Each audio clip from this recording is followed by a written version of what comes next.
What's the White House take on how this whole thing has evolved, and now this news that Mark Kelly could undergo investigation? Well, we believe it's deeply unfortunate that these Democrat senators made this egregious and completely irresponsible statement. And let's be very clear, Martha, these Democrat senators knew exactly what they were doing. It's not a coincidence that all of them have military or national security experience in their background. They were leaning into that experience to try and give a wink and a nod to the 1.3 million active duty service members who serve in our United States Armed Forces, and essentially encourage them to defy the orders of their commander-in-chief, which is illegal, by the way.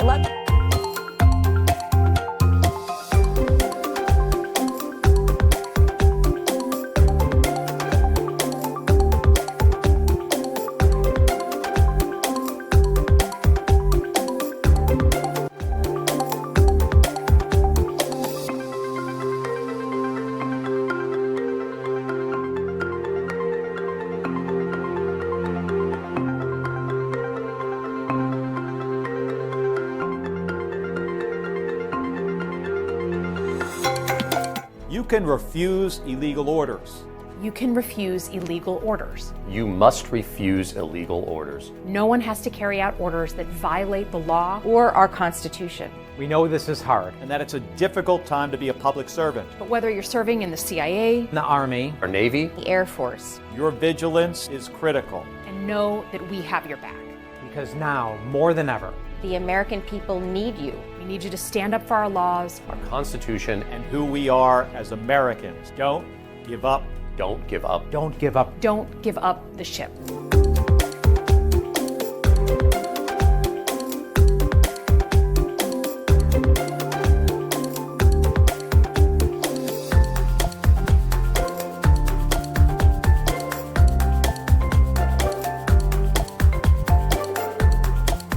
The White House is supportive of the Department of War's investigation into Senator Mark Kelly, and I think what Senator Mark Kelly was actually trying to do was intimidate the 1.3 million active duty service members who are currently serving in our United States Armed Forces with that video that he and his Democrat colleagues put out. Senator Mark Kelly well knows the rules of the military and the respect that one must have for the chain of command, and that all lawful orders are presumed to be legal by our service members. You can't have a functioning military if there is disorder and chaos within the ranks, and that's what these Democrat members were encouraging. It's very clear, and not a single one of them, since they've been pressed by the media, and I'll give you guys credit for that, can point to a single illegal order that this administration has given down, because it does not exist. They knew what they were doing in this video, and Senator Mark Kelly and all of them should be held accountable for that.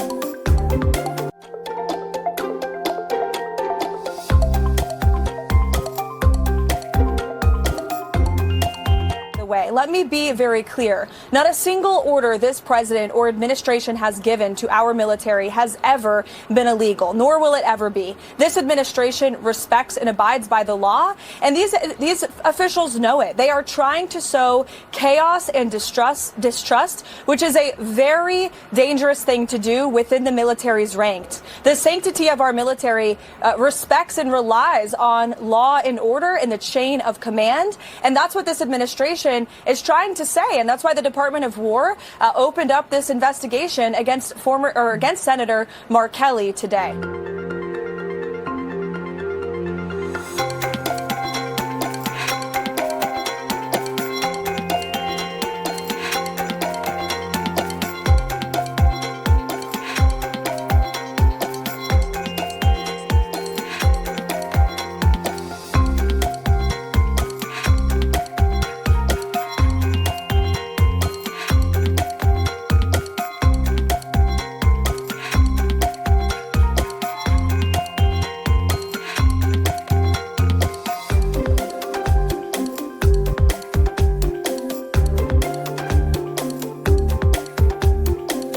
Donald Trump has accused about half a dozen Democrats of sedition, punishable by death, in response to this video published this week. Right now, the threats to our Constitution aren't just coming from abroad, but from right here at home. Our laws are clear. You can refuse illegal orders.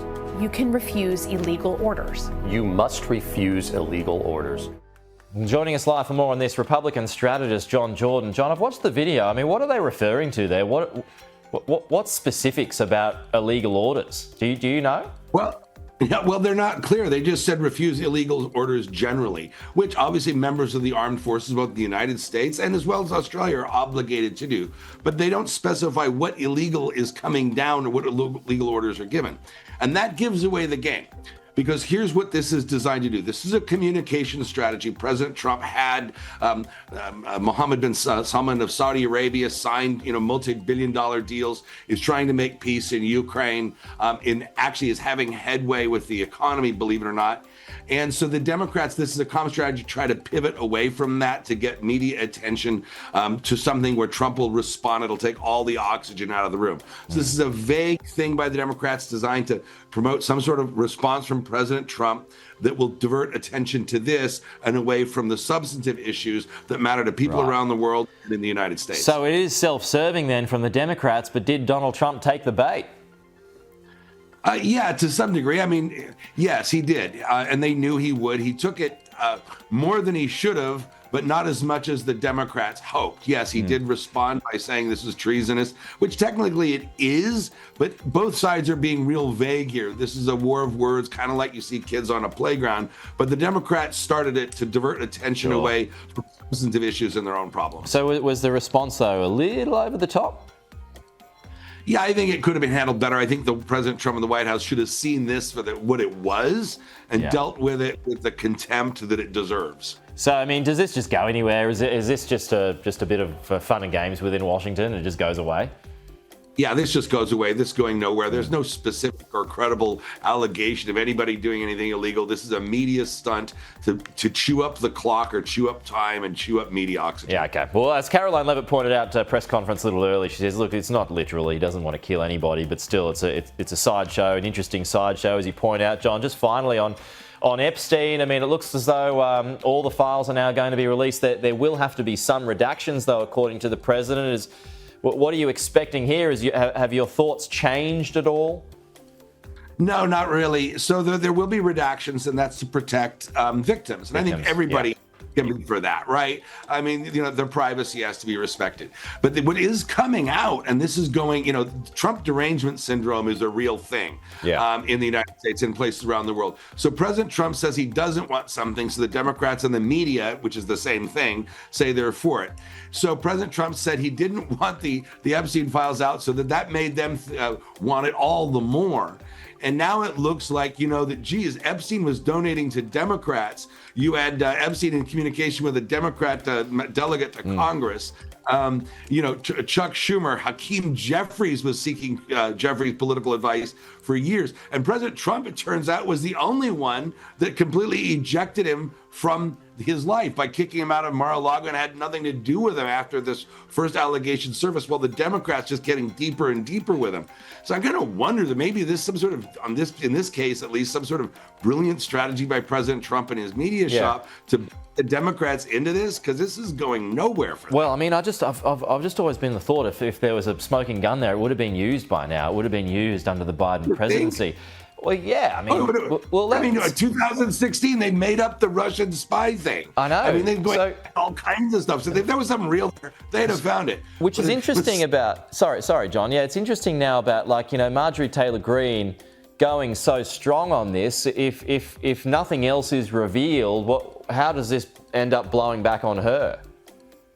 Well, she represents a district in Georgia, right? And it's a strong Republican district. So her district is going to be decided in the primary election, meaning when parties select their own candidates. And President Trump's endorsement or non-endorsements going to carry a big weight in her district and her little slice of Georgia. So I think what you're seeing now is she's going to start to try to make peace hard and fast with Trump for two reasons. First of all, she knows that he is the sword of Damocles and can almost single-handedly deny her a re-election. Yeah. And secondly, she's going to see how this goes off in the Democrats' lap. And so she's going to try to take credit for it, try to pivot towards President Trump and this whole thing. Yeah. Okay. And that's going to be fun to watch. Oh, okay. We look forward to that. John Jordan, good to see you. Talk to you again next week.